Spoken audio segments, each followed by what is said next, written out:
Dead Space 3 kinda leaves me after having played the other two games in the franchise in a tough position for a review, and not being able to remember what it was that I felt about the game the first time I played it doesn't help either. There's not a massive difference between 2 and 3, though there are some differences. So again, without spoiling the game, I'll see what I can do to break them down for you.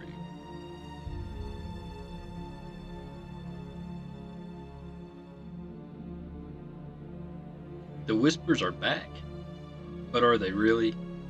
I feel from what I experienced in my playthrough of Dead Space 3 that the audio design was more bass heavy, and definitely focused more on the game's music soundtrack than ambient whispers and such. Of course, you could turn the music off, but that would detract from the full experience.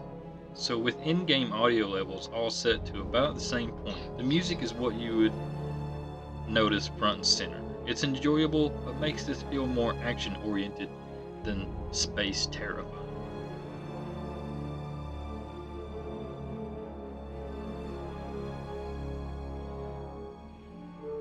The visuals at the immediate start of Dead Space 3 didn't do much for me, but it grew on me throughout the course of the campaign. Pretty quickly I started to notice reflections on floors and surfaces, almost looking like a older form of ray tracing.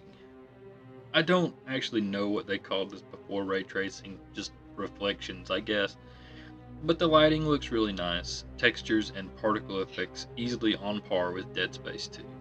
I feel like I'm less impressed because Dead Space 3 came out in 2013, but at the same time the scale of the game was massively expanded, which brings us to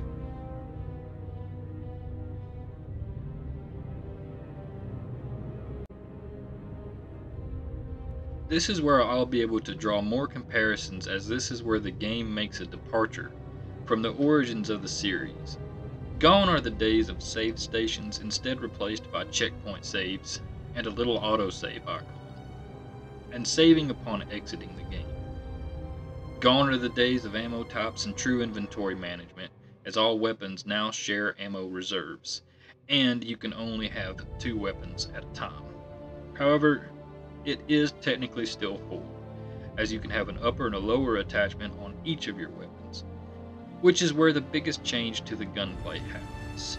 You can now craft weapons from schematics or from parts that you choose, with a variety of mods and different abilities. Isaac's arsenal is now way more expansive. Cooperative play is also now implemented into the game, which is an aspect I've only ever experienced a tiny portion of. So not having been able to play these missions, I have no way to give an opinion on them. Other than these aspects, and again without spoiling the plot, this is more Dead Space at its core. And speaking of,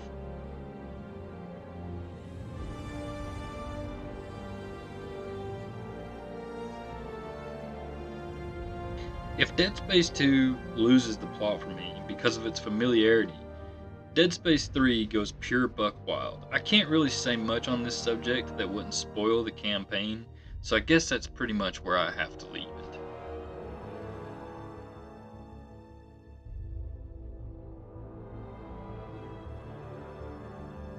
More action horror than survival horror, Dead Space 3 feels to me like the game the devs wanted to make, but without researching the actual development history of the game, I can't say whether this is true or not.